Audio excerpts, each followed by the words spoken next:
Major funding for KPBS Evening Edition has been made possible in part by Anderson Plumbing, Heating and Air, proud to support the mission of KPBS and privileged to serve San Diego clients. Anderson Plumbing, Heating and Air, helping homeowners maintain drain, heating, and cooling systems since 1978. And by the Conrad Prebys Foundation, Darlene Marcos Shiley, and by the following.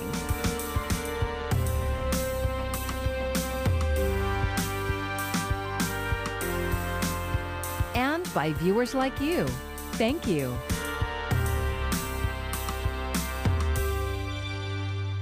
Good evening. It's Friday, August 27th. Thank you for joining us. I'm Maya Trabulsi, and we begin with parole being recommended late today for the man convicted of assassinating Robert F. Kennedy as he ran for president back in 1968. Sirhan Sirhan, who is currently at Donovan State Prison in San Diego County, gunned down the Democratic presidential hopeful at the Ambassador Hotel in Los Angeles. This was 77-year-old Sirhan's 16th attempt at parole. Today, two of Bobby Kennedy's sons spoke in favor of his release, while prosecutors declined to argue he should be kept behind bars. The board's recommendation does not assure Sirhan's release. The ultimate decision is made by the governor after a 90-day review. Douglas Kennedy, who was a toddler when his father died, said he was moved to tears by Sirhan's remorse and that he should be released if he's found to not be a threat to others. We're awaiting confirmation of the identities of 13 U.S. service members killed in Afghanistan as evacuation efforts continue. Here in San Diego and across the country, flags are flying at half-staff in honor of those Americans who died. Late today, local Congressman Mike Levin put out a statement saying he was devastated by the loss of Camp Pendleton Marines killed. Yet no official word or names have been released by the military. As Isabel Rosales reports, troops are now bracing for another potential terrorist attack. Evacuations are pressing forward in Afghanistan under the threat of more violence. We still believe there are credible threats. In fact, I'd say specific credible threats. And we want to make sure we're prepared for those. Crowds at Kabul's airport visibly thinner following Thursday's deadly terrorist attack. Our hearts go out to all those who we've lost. President Joe Biden met with his national security team Friday to discuss the dangers still ahead. I met with my commanders this morning, first thing in the morning, got a detailed briefing about yesterday's attacks and the measures they're taking to protect our forces and complete the mission. And we will complete the mission. According to the White House, the U.S. military and coalition flights managed to evacuate more than 12,000 people the day of the attack, bringing the grand total to 105,000 people since August 14th. Now, with the August 31st deadline fast approaching, the Pentagon is looking to keep the airport safe as the military draws down. Lives are still the priority. The lives of our troops, and of course, the lives of evacuees, and trying to continue to get as many out as possible. So there will be a balance over the next few days. In Washington, Isabel Rosales, KPBS News. An update now on the Cajon Valley families who have been in Afghanistan trying to get out. Local Congressman Darrell Issa's office briefed Cajon Valley School District officials today. They confirmed one student and his family are back home and that 2 more families are en route. 4 more families are reportedly secure and waiting to leave, while 1 other student and family are still awaiting help in Kabul. ICE's office says that effort is being made around the clock, and they hope to have everyone back in the U.S. by the 31st. San Diego City employees will have to get vaccinated or potentially lose their jobs. City officials say this mandate comes with the pandemic not slowing down and the recent full approval of the Pfizer vaccine. KPBS health reporter Matt Hoffman has a reaction. I question the timing of it. We're currently, along with all the other labor groups, negotiating all the fine points of some of this stuff. I think there's a lot of negotiating left to do. San Diego Police Officers Association President Jack Schaefer says the city's vaccination mandate for all employees is leaving some officers worried about their jobs. A city memo says being fully vaccinated will soon be a condition of employment, unlike the county where unvaccinated employees need to be regularly tested for the virus. If something is done that is a lot more punitive than, let's say, the county, I could see some of those people who really have big opposition to it up and leaving and going to another department. And I don't want to see that happen. A memo to city employees says they will need to be fully vaccinated by November 2nd. And right now, city officials are negotiating with labor unions to determine all of the impacts of the policy. The city has made its intent clear that this is no longer going to be an option. Rodney Fowler is president of AFSCME Local 127, which represents nearly 1,900 skilled trade workers. He says many of them have questions about the mandate. He's encouraging those with concerns to speak with medical professionals, but also wants the city to help those unvaccinated get it done. Where they make it a seamless process for employees to go on city time to get vaccinated, take away some of the apprehension of vaccination. The chief steward from Teamsters Local 911, which represents lifeguards in the city, said in a statement they applaud Mayor Gloria's dedication to public health and will keep working with the city to determine the potential impacts to their workforce of the mandate, adding that they're still encouraging all members to get their vaccinations. Overall, a city spokesperson says of the 11,000 plus employees, 65% are fully vaccinated while 12% are not, and nearly 2,000 workers either declined to state their status or did not respond to inquiries.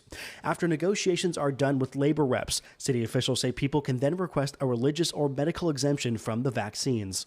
Matt Hoffman, KPBS News. Starting today, Californians will begin receiving the second round of those Golden State stimulus payments, part of the largest state tax rebate in U.S. history. 2 out of every 3 eligible Californians will take part in the $12 billion program enacted by Governor Newsom to provide pandemic relief. Second round payments consist of $600 to taxpayers with a Social Security number making less than $75,000 and who did not receive a first one. $1,000 payments go to qualified filers who make less than $75,000 and have 1 or more dependents. One of the many tragedies surrounding the COVID pandemic is that many people have been unable to pay their rent. Some have lost their homes. But as KPBS reporter John Carroll tells us, the County of San Diego is about to roll out new assistance to make sure that doesn't happen. It is among the most basic of human needs, having a roof over your head, a place to call home. The news this morning that the Supreme Court ruled President Biden could not extend a federal eviction moratorium needn't worry Californians for now, because a state moratorium on evictions is in place that lasts through the end of next month. Here in San Diego County, help for renters is getting beefed up. So the county is starting two new programs. That's Nick Martinez, the acting assistant director at the county's Department of Housing and Community Development Services. One of the new programs is aimed squarely at so-called mom and pop landlords. If their tenants were over income or for some other reason they weren't able to access these other programs, these small landlords, these small mom and pop landlords are able to access this program and get assistance with their rent. There are a few criteria landlords have to meet. The property has to be in the county and the owner must be a county resident. The landlord can't own more than 5 rental units, and tenants have to be at least 3 months past due on their rent. The second program that the county is starting is a security deposit assistance program for low and moderate income renters. For this one, renters must meet certain income limits, sign a lease of 6 months or longer, and the payments will be made directly to the landlord. The amount available is limited to 2 months' rent up to a maximum of $7,000. And at the end of the rent, at the end of the term, if that security deposit gets released back to the tenant has that for their next security deposit. The landlord program begins on September 1st, and the security deposit one begins on September 3rd. Applicants will have 2 weeks to apply, and if there's any money left over after that, more applications will be accepted. These programs aren't replicated in any other rental assistance programs, so they're available to anyone in the county. Go to sdhc.org or call 858-694-4801 for more information and to apply. John Carroll, KPBS News. San Diego State University is offering more than just snacks in its vending machines. The school is rolling out more than a dozen COVID test vending machines across campus. KPBS reporter Alexandra Rangel has more. San Diego State University is joining other colleges by offering do-it-yourself COVID tests that can be accessed from a vending machine for free. The rollout is part of the school's safety plan to mitigate the spread of the virus now that in-person classes have resumed. The vending machines are part of the school's new testing program for unvaccinated people. Rigorous guidelines from the CSU system are requiring all students and staff to be vaccinated. Those who qualify for an exemption from getting the vaccine will have to submit to weekly COVID testing. I hope it just brings access, easy access to getting testing. Heidi Nguyen is a staff member at SDSU. She says testing sites across the county have not been easy to get to. But these grab-and-go kits make testing convenient. She also says it's a great preventative measure. If you're worried if you have any symptoms, it just makes it really easy to pop over here and grab one, as opposed to just hoping you're okay. According to the school student health services, there's been 15 confirmed cases among students in the last 7 days. Nearly 20 COVID test vending machines have been installed across campus. Each one has a drop-off box, and they're available 24 hours a day. The ongoing testing program is available for all students and staff, regardless of vaccination status. Alexandra Rangel, KPBS News. San Diego County's animal shelters have called on the public to help with the influx of animals. KPBS reporter Melissa May describes how you can help. San Diego County's 2 shelters are almost at capacity, with over 400 animals currently in their care. We're here, and we're here to guarantee that these animals will find a safe and loving home. Kelly Campbell is the Director of Animal Services for San Diego County and says during the spring and summer months there is normally an influx of animals because of kitten season. This year there's an even bigger strain on the county's shelters because during the pandemic many animals had to wait to be spayed or neutered. In addition to that, we're seeing folks who may have fallen on hard times otherwise, when people lose their jobs or maybe they've lost a loved one or they've lost work. We're here for them. You do get a free office visit with your adoption. There are a number of adoption promotions going on. All adoption fees are waived for animals who've been at the shelter for more than 30 days and any adult cats over 6 months. Pit bulls, pit mixes, husky mixes, and even kittens are $25. Yeah, you good baby. Look at these feet. For those who cannot commit to adopting an animal, the county shelter has another option. If we can have fosters who are willing to take an animal into their home, that changes the world for that one animal. And if adopting or fostering is not an option, you can also volunteer by going to their website, sddac.com. We're so excited to have a cat. Carla Montez and her niece just added a new member to their family. With COVID, it's just like it's been like kind of lonely. I really want a cat. One of the greatest benefits of choosing to adopt over buying your forever friend is that every animal from the county is fully neutered or spayed, comes fully vaccinated, and is microchipped. From Bonita, Melissa May, KPBS News.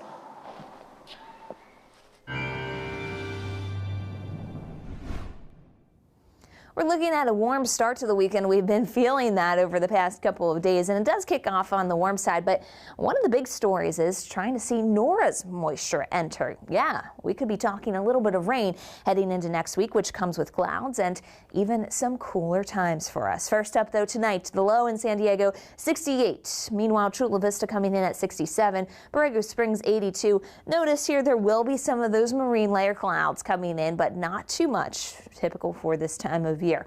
Our story Saturday continues with the heat. That's still found, especially through our inland locations. It's been pretty uncomfortable over the past couple of days, and that does continue heading into tomorrow. Tomorrow, 79 in San Diego, but as you look towards Mount Laguna, we're talking about 81 for that high, 111 in Borrego Springs. Lots of sunshine out there and puts us at 82 for Oceanside after we get rid of those marine clouds. But I told you, there's Nora on the way, working its way up at least the Baja, if not even into the Gulf there, and it will keep some rainfall with it. So it's going to try to bring in some moisture, and some of that moisture actually could make an entrance into our area either late Sunday or into Monday. At least some spotty showers here, some thunderstorms, not really a whole ton of rain until we get into the middle of the week. That's when the real surge of moisture will push in to some of the American Southwest. So it will be convenient to get a little bit of that moisture coming through. But for now, the coast keeping things dry right through Monday, and a few extra clouds out there. Temperatures cooling back closer to 80 degrees. Inland locations, We start off in the mid-90s through the weekend. We'll taper down back to the mid-80s for Tuesday and Wednesday. There's that cool down and a few extra clouds noted by Wednesday. And mountain locations here, we hold on to the lower 80s. We add in, though, the thunderstorm chance as early as Sunday with some of that extra moisture. Desert locations, you'll also look at that chance for a stray afternoon thunderstorm coming in through Monday, cooling down for Tuesday and Wednesday. For KPBS News, I'm AccuWeather meteorologist Melissa Constanzer. A monument to Navy SEALs now stands at the Miramar National Cemetery. It honors the elite members of the Navy's underwater demolition teams, or UDTs, who fought in World War II.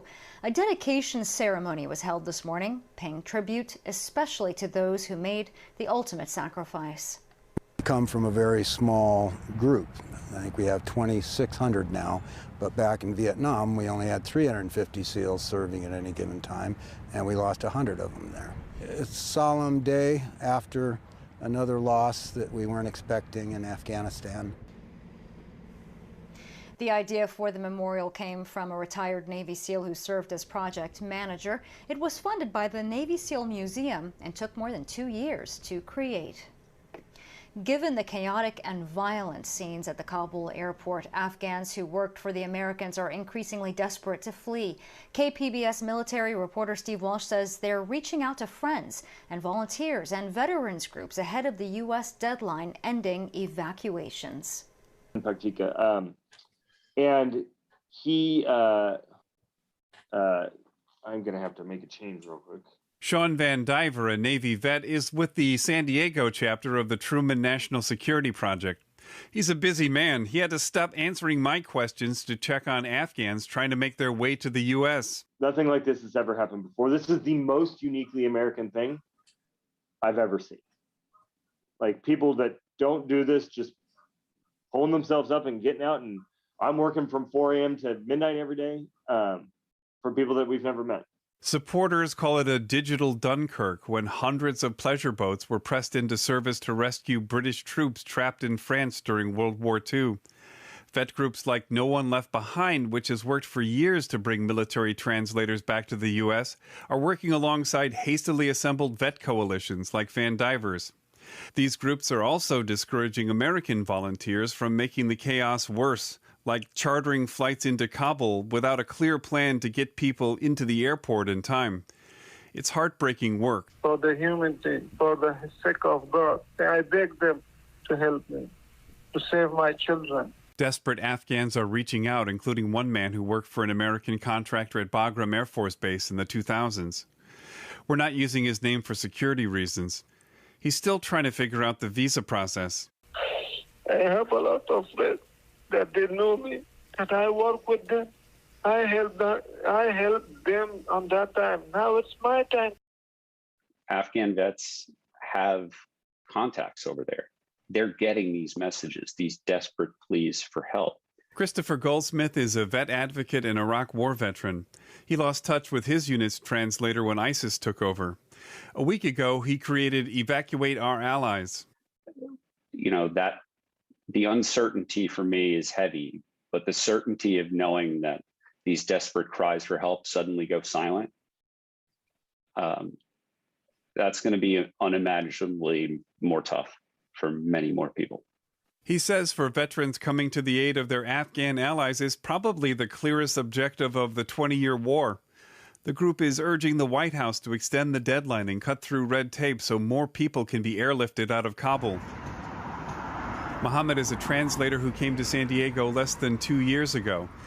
It took him more than 3 years to go through the special immigration visa program.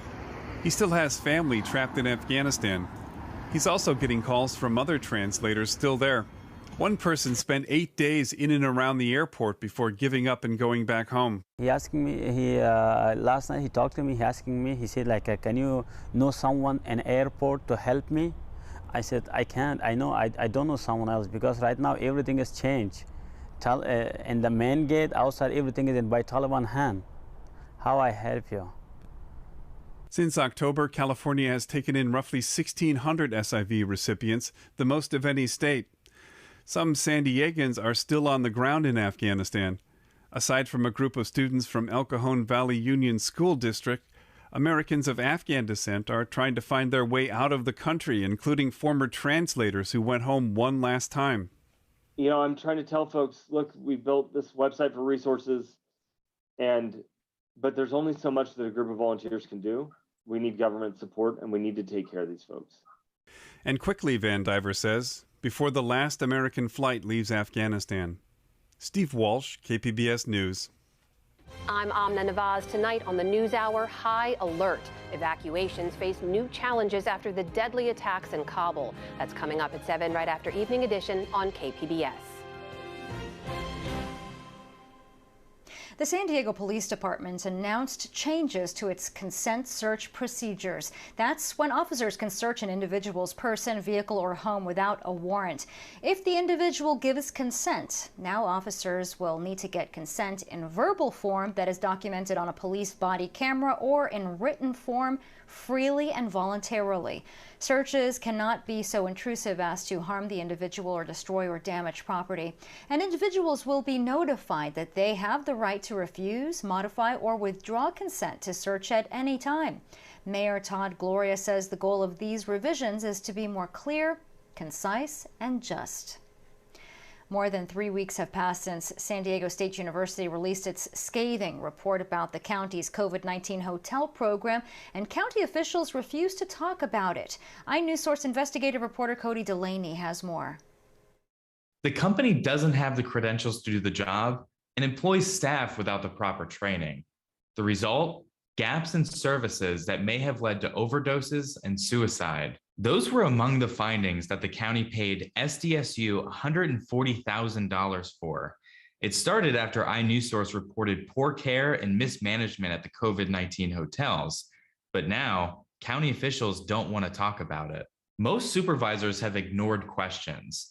But a spokesperson for Joel Anderson, who represents East County, said he has many more pressing issues. For KPBS, I'm iNewsSource investigative reporter Cody Delaney. If you or someone you know is considering suicide, call the National Suicide Prevention Hotline at 1-800-273-8255. An important deadline is approaching in the gubernatorial recall election. Monday is the deadline to register to vote by mail in the September 14th election. Forms are available on the San Diego Registrar of Voters website. That's sdvote.com. You can register online until midnight, Monday, August 30th. Or you can pick up a physical copy of the registration form at any post office, public library, DMV, or at the city clerk or registrar's office. Forms must be postmarked by 5 p.m. on Monday. The registrar says so far, over 400,000 ballots have been returned. More than one restaurant will be filling the void at an iconic spot in Pacific Beach. Mariel Concepcion from the San Diego Business Journal has details on a big move announced this week in the Friday Business Report. So after shutting down in 2018, after running for 50 years, a former Denny's in Pacific Beach is getting a serious upgrade. Scott Slater, who is a local restaurateur, is taking over the 4,000 square foot property and opening Mission and Garnet, a 5, maybe 6 restaurant collective. What will be housed there is all of Slater's current food concepts and also some new ones. So right now that's the Head Lettuce, Spitfire Tacos, Early Bird Breakfast Burritos, a new dessert spot, and also possibly a sandwich concept. The new venue is currently slated to open May 2022. I had the pleasure of speaking with Scott Slater to interview him about Mission and Garnet, and he said something that was very interesting, which was that his goal is basically to look at franchising in different areas, second generation casual dining spaces that landlords are having issues filling. And then he wants to go in, reactivate them by creating these multiple concepts and one kitchen. In his words, this is a long-term plan and what we're looking for the future. Candyman began in a story by Clive Barker and was brought to vivid life by Tony Todd in a 1992 film. Now it's reimagined. The new Candyman opens today, and KPBS film critic Beth Accomando has this review. The legend is, if you say his name 5 times while looking in the mirror, he appears in the reflection and kills you. You should say his name. I dare you. Candyman. Candyman. Candyman. Candyman. Don't say that. Not every horror film offers a lot to unpack, but Nia DaCosta's new Candyman has so many layers that it's almost too much to process in 90 minutes. And that's not a bad thing.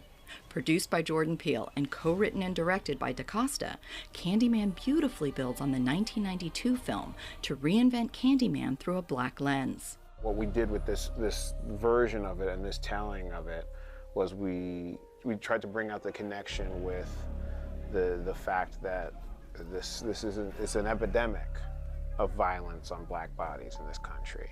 I just hope people leave it changed, but at the very least thinking more. DaCosta ties this urban legend to issues of racism, gentrification, and intergenerational trauma. Then she endows the film with a fresh, bold visual style that includes the use of evocative shadow puppets to depict a history of racial violence. But a story like that, pain like that, lasts forever. That's Candyman. This is a film you may need and want to watch more than once. Beth Accomando, KPBS News. You can find tonight's stories on our website, kpbs.org. Thanks for joining us. I'm Maya Trabulsi. Have a great weekend. Major funding for KPBS Evening Edition has been made possible in part by Anderson Plumbing, Heating and Air, proud to support the mission of KPBS and privileged to serve San Diego clients. Anderson Plumbing, Heating and Air, helping homeowners maintain drain, heating, and cooling systems since 1978. And by the Conrad Prebys Foundation, Darlene Marco Shiley, and by the following: